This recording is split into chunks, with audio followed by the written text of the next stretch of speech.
এই অসাধারণ নান্দনিক দৃশ্য, যে প্রাচীন ঐতিহাসিক পানামা সিটিতে আমরা এই পানামা সিটিতে 51টা বিল্ডিং আছে। আমরা এই পানামা সিটিতে এসেছি।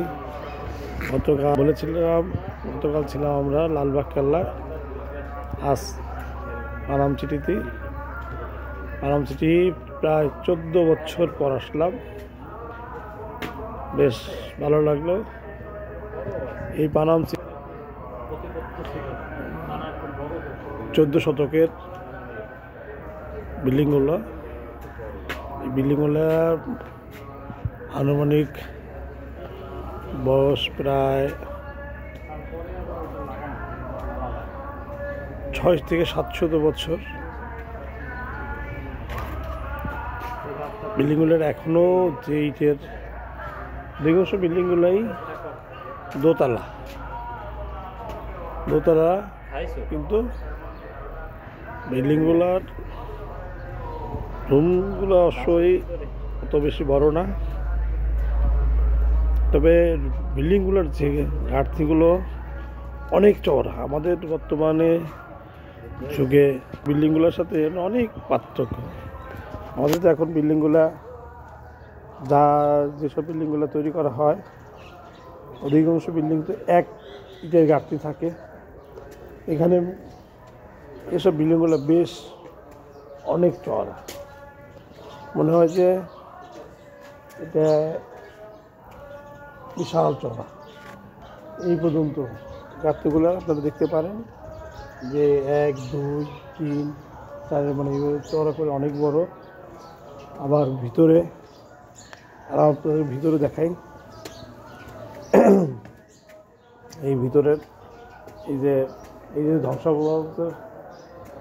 ধ্বংসাবশেষের এই যে ছাদগুলো যে চওড়া, বিশাল চওড়া।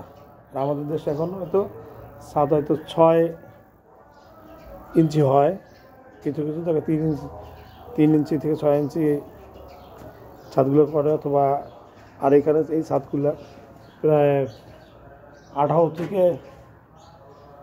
20 ফিট চওড়া, কোথাও কোথাও তার কম হবে না। এই যে দেওয়ালগুলো বেশ বিশাল চওড়া। একটা এই রুম আর ওই রুম, কিন্তু আর আমাদের এখন হলো পার্টিশন থাকে এক ইটের উপর দিয়ে, আর এখানে দেখা যাচ্ছে কত মানে বিশাল চওড়া। এই পানামনগরে পৃথিবীর ইতিহাসে অন্যতম বিশ্ববিদ্যালয় ছিল 14 শতকে। এখানে পৃথিবীর বিভিন্ন বড় বড় পণ্ডিতরা এইখানে এই বিশ্ববিদ্যালয়ে শিক্ষা দিতেন। আপনাদের আর একটু ঘুরে দেখাই।